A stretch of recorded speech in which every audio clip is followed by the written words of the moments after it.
여러분은 혹시 한국은 우리보다 못 살던 나라 아니었어? 라는 말을 들어본 적 있으신가요? 오늘 소개해드릴 이야기는 일본 중학생 한 명이 수학여행차 한국에 방문했다가 단 5초 만에 완전히 생각이 바뀐 사연입니다. 분명 교과서에서는 한국은 19만 6,070년대만 해도 일본의 도움을 받아야 했던 나라라고 배웠죠. 하지만 그 학생이 인천공항에 발을 디딘 순간, 어라? 이게 진짜 한국 맞아? 우리보다 못 산다고? 대체 뭐가? 말문을 잃고 충격에 빠진 겁니다. 그리고 그 놀라움은 거기서 끝이 아니었습니다. 버스를 타고 시내로 이동하며 본 거리의 풍경, 학교 체험 중 마주한 첨단 교육 시스템, 청소년들이 향유하는 자유롭고 다채로운 문화. 그 학생은 하루하루가 충격의 연속이었다고 고백했죠. 결국 이 수학여행은 단순한 관광이 아닌 인생의 전환점이 됩니다. 일본이 그토록 자랑하던 선진국이라는 자부심마저 흔들린 이야기. 오늘 영상에서는 그 중학생의 시선으로 본 진짜 한국의 모습과 그 충격적인 경험이 일본 내에서 어떤 파장을 일으켰는지 지금부터 차근차근 풀어가 보겠습니다. 제 이름은 나츠미라고 합니다. 일본 나고야에 살고 있는 평범한 중학생이에요. 이번에 학교에서 특별한 교류 프로그램에 참여하게 되어 생애 처음으로 해외에 나가게 되었어요. 그것도 바로 한국이라는 나라로요. 사실 출발하기 전까지만 해도 큰 기대는 없었어요. 어릴 때부터 부모님과 선생님, 그리고 TV 속에서 듣고 배운 한국은 일본보다 한참 못 사는 나라라는 이미지가 강했거든요. 기술력도, 문화도, 경제도 전부 일본이 위라고 생각했어요. 그래서 왜 굳이 한국을 가야 하지? 라는 생각도 들었습니다. 친구들과도 그냥 가까우니까 간 거겠지라며 별 기대 없이 짐을 쌌죠. 그런데 한국 땅을 밟고 단 5초 만에 제 머릿속 모든 생각이 무너져 내렸습니다. 서울 인천공항에 도착하자마자 마주한 광경은 충격 그 자체였어요. 공항은 말 그대로 미래 같았어요.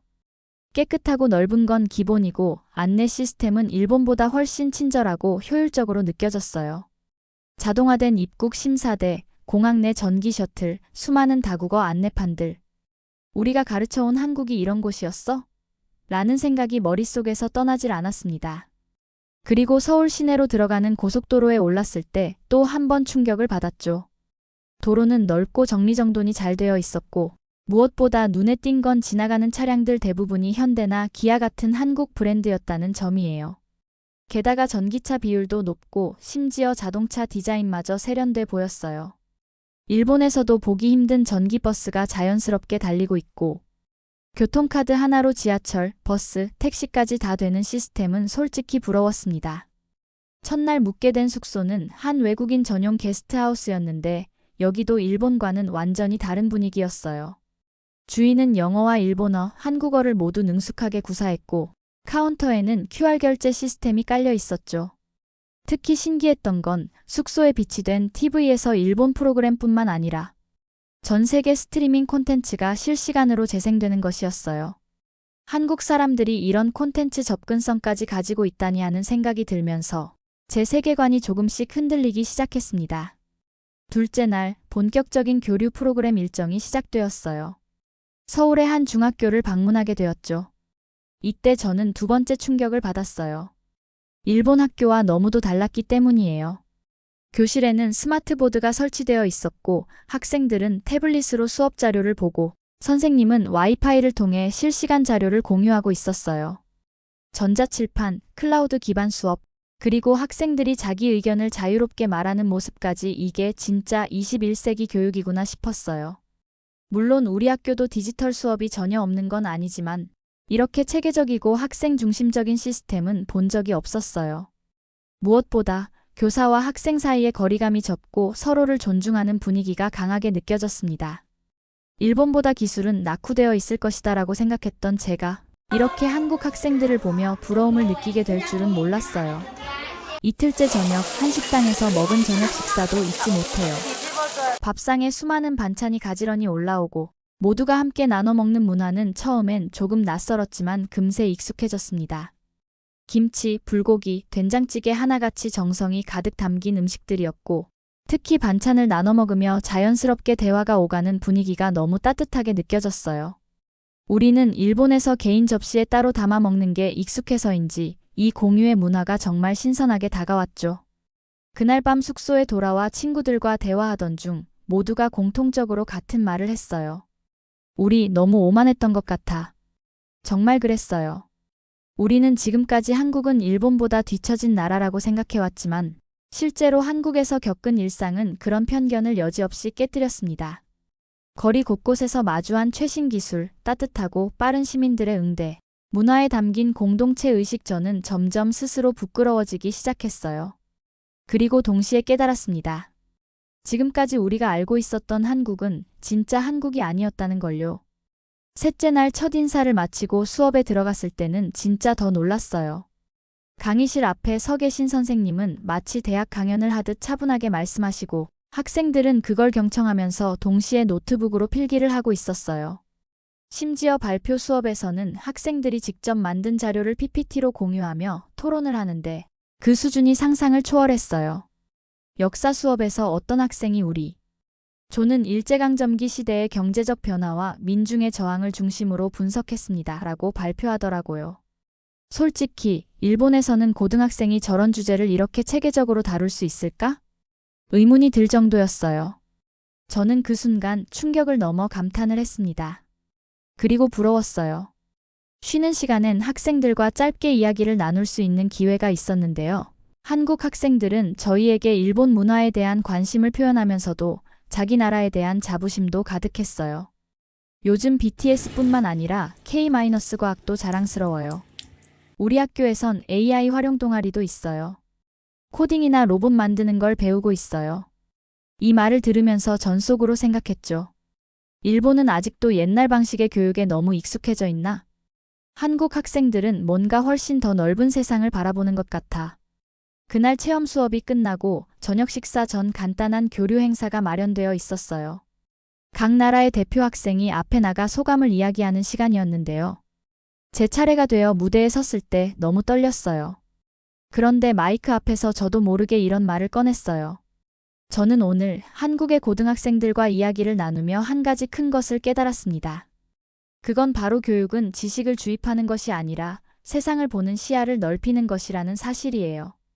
그때 한국 학생들의 반응을 지금도 잊을 수 없어요. 따뜻한 미소와 고개를 끄덕이는 모습들. 그 순간만큼은 국적도 다르고 언어도 달랐지만 우리는 같은 마음을 나눈 것 같았어요. 그리고 그날 밤 숙소에서 일기를 쓰면서 저는 혼자 큰 결심을 하게 되었어요. 나도 바뀌고 싶어. 더 많이 배우고 더 넓게 보고 더 멀리 나아가고 싶어. 한국에서 만난 학생들은 단순히 공부만 잘하는 게 아니었어요. 그들은 스스로가 살아갈 미래를 준비하는 사람들이었어요. 단단하고 열정적이고 무엇보다 이유 있는 자신감을 갖고 있었죠. 저는 그 이유가 어디서 나오는지 이제는 조금 알 것 같았어요.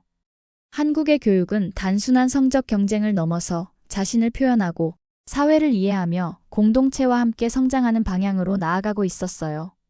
그 안에는 함께 나아간다는 철학이 있었고 그걸 이끌어가는 건 교사도 아니고 정부도 아닌 바로 학생 자신이었습니다. 그걸 보며 저는 제 안에 숨어있던 어떤 작고 약한 틀이 깨져나가는 걸 느꼈어요. 나는 그동안 너무 작은 세상 안에서 살고 있었구나. 그렇게 저는 처음으로 진짜 배운다는 게 무엇인지 조금 알게 된 것 같았어요. 수학여행 마지막 날 우리는 자유시간을 받았어요. 각자 소규모로 서울 시내를 돌아볼 수 있었죠. 저는 일부러 다른 친구들과 떨어져 혼자 홍대 근처를 걷기로 했어요. 관광 명소보다 그냥 평범한 일상이 궁금했거든요. 그렇게 걷다가 어떤 청년 창업 카페에 우연히 들어가게 되었어요. 따뜻한 조명이 켜진 그곳엔 10명 남짓한 청년들이 각자 노트북을 펴놓고 무언가를 열심히 작업하고 있었어요. 카페 한쪽 벽에는 자신들의 프로젝트를 소개한 작은 포스터들이 붙어 있었죠. 어떤 학생은 앱 개발을 하고 있었고 어떤 팀은 지속가능한 친환경 패키징을 고민하고 있더라고요. 그중 한 명이 저에게 말을 걸었어요. 혹시 여행 중이세요? 구경하셔도 괜찮아요. 저희는 창업 준비 중입니다. 요즘 대학생들 중에 이렇게 모여 프로젝트하는 팀들 많아요. 창업? 대학생? 커피 마시며 친구 만나러 온 줄 알았던 그들이 자기 아이디어를 사업으로 현실화하려는 사람이라는 걸 듣는 순간 저는 할 말을 잃었어요. 그들과 이야기를 나누며 알게 된 건 단순한 기술이나 지식이 아니라 행동력과 실천하는 자세였어요. 그들은 말만 하지 않았고 준비만 하지도 않았어요. 하고 싶은 걸 하고 있었어요. 그게 어쩌면 한국 사회가 가진 진짜 힘일지도 모르겠다고 생각했어요. 그리고 그때 느꼈습니다. 나도 나만의 길을 찾고 싶다. 그리고 나도 이들처럼 무언가를 해보고 싶다. 사실 저는 일본에서 꽤 흔한 진로를 선택하고 있었어요. 대학 가고 취업 준비하고 안정적인 대기업을 노리는 길이죠. 특별히 꿈이 있었던 건 아니었어요. 단지 남들이 그렇게 하니까 저도 그 길을 따라가고 있었을 뿐이었어요. 하지만 한국에서의 일주일, 특히 마지막 이틀 동안 저는 너무도 많은 것을 느꼈어요. 사람들과의 관계, 삶의 속도, 교육의 방향, 그리고 젊은이들의 자세까지. 모든 게 너무도 다르게 다가왔어요. 제가 지금껏 현실이라고 생각했던 것들이 사실은 틀이었단 걸 깨달았죠. 숙소로 돌아와서 저는 진지하게 고민하기 시작했어요. 나는 진짜 뭘 하고 싶은 걸까? 지금 내가 가고 있는 길은 내 길이 맞는 걸까? 한국에서 본 학생들은 하나같이 눈빛이 살아 있었어요. 어떤 목표가 있고 하고 싶은 일이 있다는 게 눈에 보였죠. 꼭 뭔가 대단한 걸 말하지 않아도 그 눈빛은 말하고 있었어요. 나는 내 인생을 내가 이끌고 있다고요. 그에 비해 나는 그저 타인의 기준을 따라가고 있는 존재 같았어요. 그래서 저는 처음으로 부모님께 메일을 썼어요. 엄마, 아빠, 나 전공을 바꾸고 싶어요. 기존의 목표로 했던 대학의 경영학과가 아니라 저는 교육학과나 사회혁신 관련 전공을 고민하기 시작했어요. 사람과 사람을 잇고 세상을 조금이라도 바꾸는데 기여하고 싶은 생각이 들었거든요. 한국에서 만난 그 청년들처럼 저도 나중에 누군가에게 영향을 줄 수 있는 사람이 되고 싶었어요. 그 선택이 쉽지는 않았지만 한국에서 얻은 경험이 제 마음에 확신을 줬어요. 그리고 지금 저는 유학을 준비하고 있어요. 한국에서 교환학생으로 한 학기라도 지내보며 좀 더 가까이서 그들의 일상을 배우고 싶어요. 단순한 흥미가 아니에요. 제 인생을 바꾸어 놓은 진짜 경험이었기 때문에 저는 다시 그곳으로 가야 한다고 믿어요. 돌아보면 그저 하나의 수학여행이었어요. 그런데 제게는 그 어떤 관광지보다도 강렬한 경험이었고 그 어느 수업보다도 강력한 수업이었어요. 책 속에선 절대 배울 수 없는 것들을 저는 그 땅 위에서 배웠습니다. 진짜 배움이란 이런 거구나 라는 걸 몸소 체험했죠. 그게 바로 제가 한국 수학여행 이후 인생이 바뀌었다고 말할 수 있는 이유예요. 그리고 저는 지금도 그때의 제 선택을 정말 잘했다고 생각합니다. 솔직히 말하면 처음 한국 수학여행이 결정됐을 때 저는 큰 기대를 하지 않았어요. 그저 또 하나의 과정일 뿐이라고 생각했죠.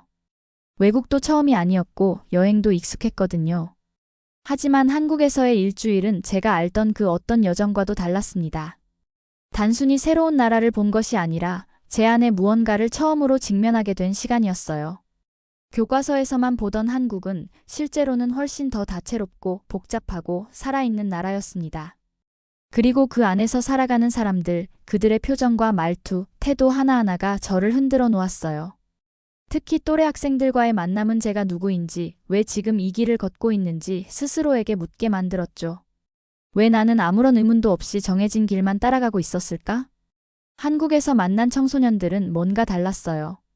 그들은 아직 어리고 부족한 점도 있지만 자신의 삶을 주체적으로 끌고 가는 사람들이었어요. 그 모습은 마치 거울 같았어요. 그들에게서 저는 제가 되고 싶은 모습을 봤던 것 같아요. 진로를 바꾼다는 건 쉽지 않은 결정이에요. 부모님의 반대도 있었고 친구들 중엔 왜 굳이? 라고 묻는 사람들도 있었죠. 하지만 저는 단호했어요. 한국에서 제가 느낀 감정, 그리고 배움의 본질에 대한 자각은 결코 가벼운 게 아니었거든요. 수학여행은 끝났지만 제 인생에서의 여행은 이제 시작이라고 생각해요. 단지 한국이라는 장소 때문이 아니라 그곳에서 제가 처음으로 진짜 나와 마주했기 때문입니다. 그 여행을 통해 저는 내 인생을 내가 설계하고 싶다는 열망을 갖게 되었고 내가 어떤 사람으로 살고 싶은가에 대해 고민하게 되었으며 그 변화의 첫 발걸음을 직접 디딜 수 있게 되었어요. 누군가는 말할 거예요. 수학여행이 인생을 바꾼다고? 그건 너무 과장된 거 아니냐고. 하지만 저는 분명하게 말할 수 있습니다. 제 인생을 바꿨다고요. 그건 단지 풍경이나 음식, 건물이 아니라 그곳에서 만난 사람들, 생각, 감정, 그리고 질문들 때문이었습니다. 한국이라는 나라는 제가 진짜 어른이 되는 계기를 만들어준 나라예요. 그리고 저는 그 나라와의 인연을 앞으로도 계속 이어갈 겁니다. 이게 바로 제가 한국에서 돌아와서 인생이 바뀌었다고 말하는 이유입니다. 오늘 이야기를 통해 여러분도 한 사람의 작은 여행이 어떻게 인생을 바꿀 수 있는지를 느끼셨을 거라 생각합니다. 한국이라는 낯선 땅에서 스스로의 진로를 바꾸고 세상을 바라보는 시각마저 달라진 한 학생의 변화는 우리 모두에게도 깊은 질문을 던집니다. 나는 지금 내가 원하는 삶을 살고 있는가? 단순한 수학여행이 아닌 인생의 전환점이 된 이 여정을 통해 한국이라는 나라가 왜 지금 세계에서 주목받고 있는지도 다시 한번 확인할 수 있었죠. 이처럼 우리의 일상이 당연하지 않은 누군가에게는 인생을 바꾸는 감동이 될 수 있다는 사실, 오늘 이야기에서 느껴보셨다면 구독과 좋아요, 알림 설정으로 함께 해주세요. 여러분의 따뜻한 관심이 다음 이야기를 만드는 데 큰 힘이 됩니다. 다음 영상에서는 또 어떤 특별한 인연과 감동이 기다리고 있을까요? 감사합니다.